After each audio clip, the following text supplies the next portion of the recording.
Today I'm going to talk about how to work these Bedfordshire rings. This particular pattern is the Bedfordshire Angel called Sue that I designed a few years ago.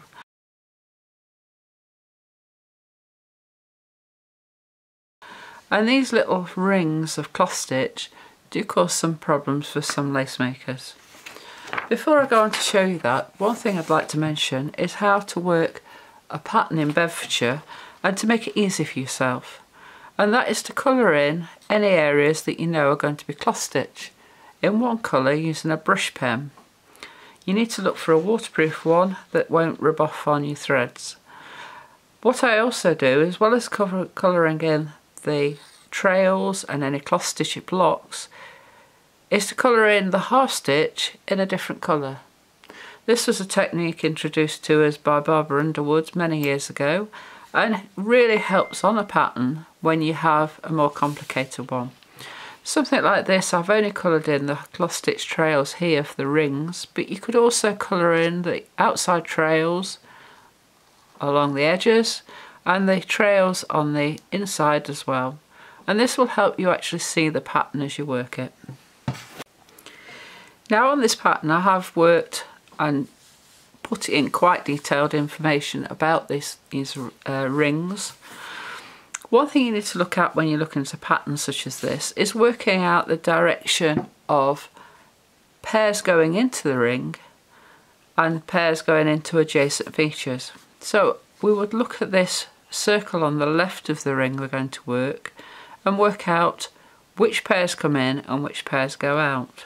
This one's got 8 leaf tallies around a half stitch spot, and I have put in here that this one's coming out, so you know this one's coming out, so that's 1 in, 2 in, 3, 4, which means the other 4 have got to be coming out of this circle, and the one on the right here will come into this cloth stitch circle, this Bedfordshire ring. So if this one is in, we've got 10 plaits and leaf tallies into this ring. We need 5 in and 5 out. So we've got 1, 2, 3, 4, 5. However, if we take this one out, it will leave this ring very thin here. So what I've actually done, and the way I've designed it, is to add 2 pairs in at this pin, which will be left out to feed across. And you're then left with 4 pairs coming out, or 4 features coming out, instead of 5, and you'll end up throwing 2 pairs out at the bottom of the ring. So I'll show you how that works in practice. I'll just set up the piece of lace with the pairs all ready to come into the ring once I've started it. I've set up the pairs now on the pins as if they were actually coming in from the leaves and from the plaits. I've just done them as plaits to make it a little bit quicker to work and get started. Now we're going to start this circle with the middle 2 pairs. In this case it's these 2 here, and they come in at this pin and we put them pin between the 2 pairs to start. We've then got to decide which way we're going to go first, and I think I'm going to take it to the right first. So we cover the pin with a cloth stitch, and the right hand one is now the worker, and we'll cloth stitch through the 2 pairs coming in from the leaf on the right. That's the right of the pair we've started on, the pin we've started on. And we'll cloth stitch through those 2 too.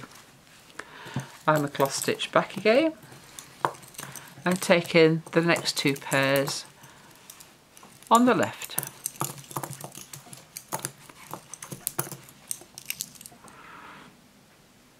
Each time we're putting 2 twists to go around the pin and tensioning up. And then we come across to the right and take in the next plait on the right.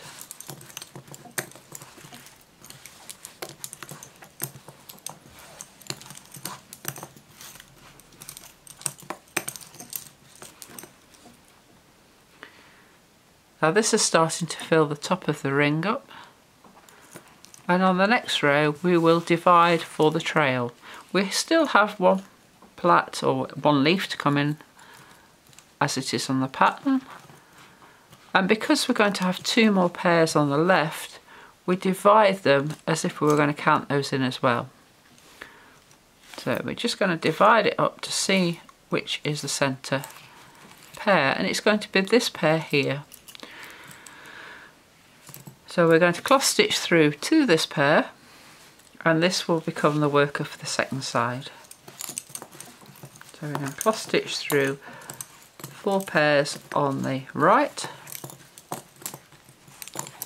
and the 5th pair becomes the worker. So we put 1 twist on both pairs and put the pin up.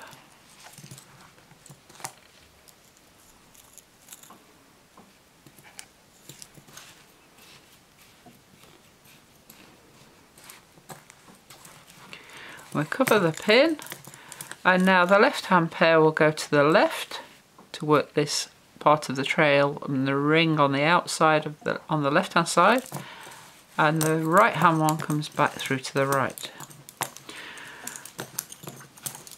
And we can work 2 or 3 pins on the right hand side before we finish off on the left. And it's filling up the trail quite nicely.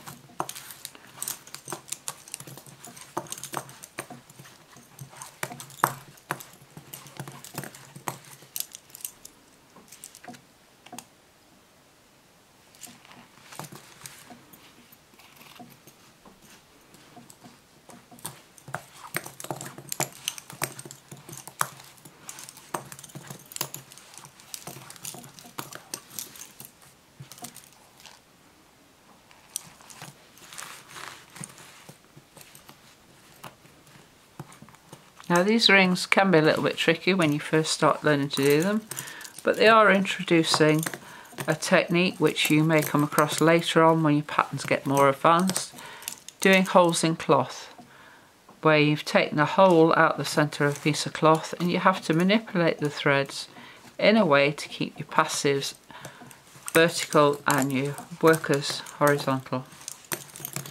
Now if I was working this as a complete pattern, I would at this pin actually add 2 pairs on to work this leaf to leave them out. So I'd hang up 2 pairs, open formation on a temporary support pin, work through the first of the 2 pairs, put two twists on my worker, put the pin up and leave the pairs out. But I'm not going to put them in here because it's just a quick sample to show you the technique. You'll also notice if you've got the pattern that 2 of the pinholes on the bottom part of the ring are used twice, and I'll show you how to do that shortly.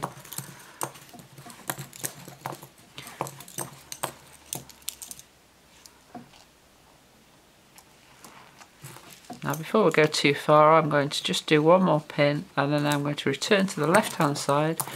Whenever you're working Bedfordshire and you're working floral techniques like this, you do have to be careful not to get yourself boxed in. Sometimes, particularly when you've got leaf tallies to work, you can get yourself boxed in and it make it very difficult to work.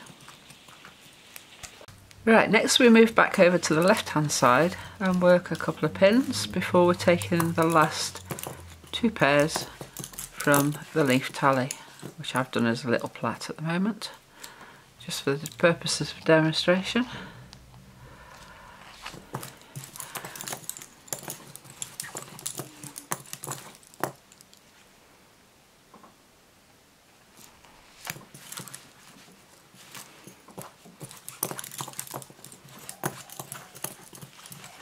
We'll work through these 2 pairs, taking them into the cloth stitch trail.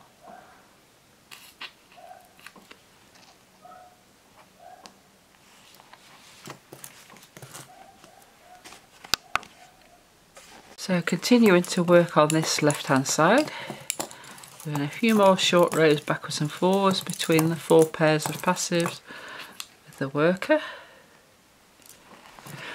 And you'll now see that you're starting to get plaits being left out.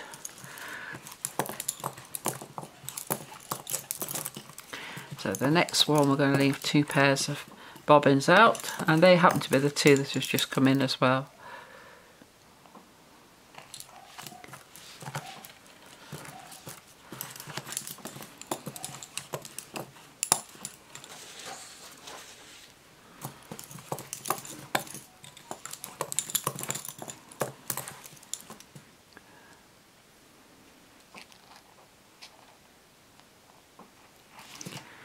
Now when you get to this point, you need to decide which one's going to be the centre pin at the bottom of this ring, which is going to be the one that you're going to actually join the pairs at. Looking at this, I'm probably going to take this one here to be the one I'm going to join the workers at. It needs to be joining it before you're leaving any more pairs out after you've left this first two out. Because I've only got 2 pairs now on the left hand side, and I've still got the 4 on the right hand side.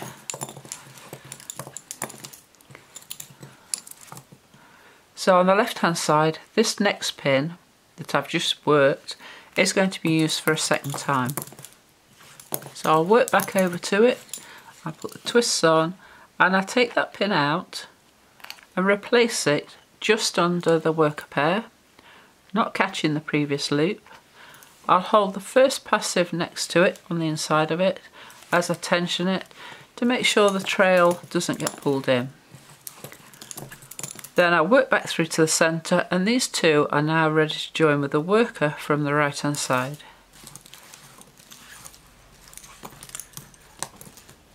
On the right hand side, the next pinhole on the edge is the one I'm going to work twice.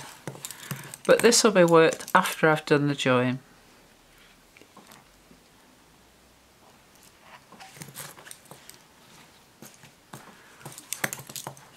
So the next pin is the one used twice, and I'm approaching it for the first time, and I will then work back through to it to work it a second time.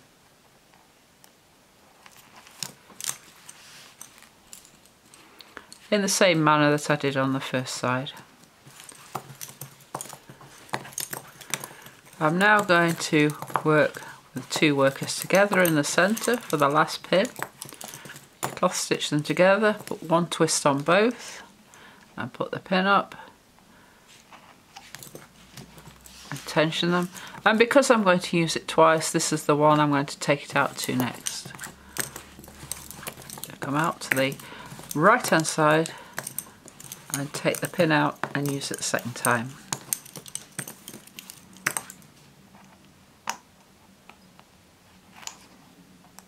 This helps level up the worker to keep them as horizontal as possible, and very often happens on a situation like this.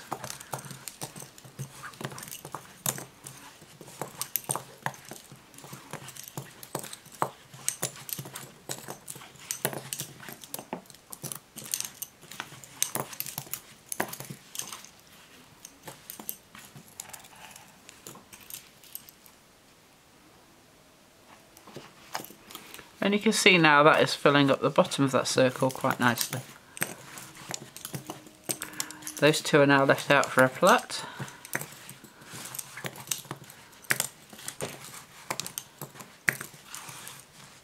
Those 2 are left out for that plait.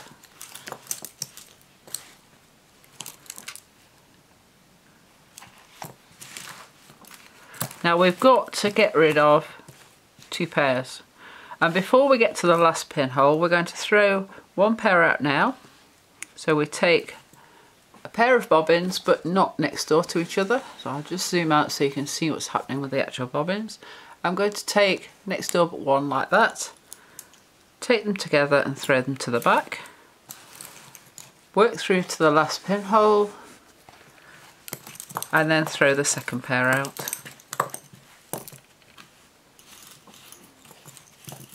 A pair here, no we haven't. So I've got 2 pairs left plus a worker, and you want 2 pairs to finish. So once you've worked through again, we'll take next door but 1, take ones like that, not adjacent to each other, and put them to the back and cover it to finish the ring. Those 2 are now ready for the bottom leaf. Those 2 are pairs, right will be a plait, left will be a plait, and those will be plaits. And that is how to finish the ring. I hope you've enjoyed that and found it useful.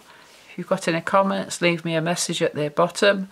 Give me a like and subscribe for lots more videos coming soon, and let me know if there's some techniques that you would like to see. Thanks for watching.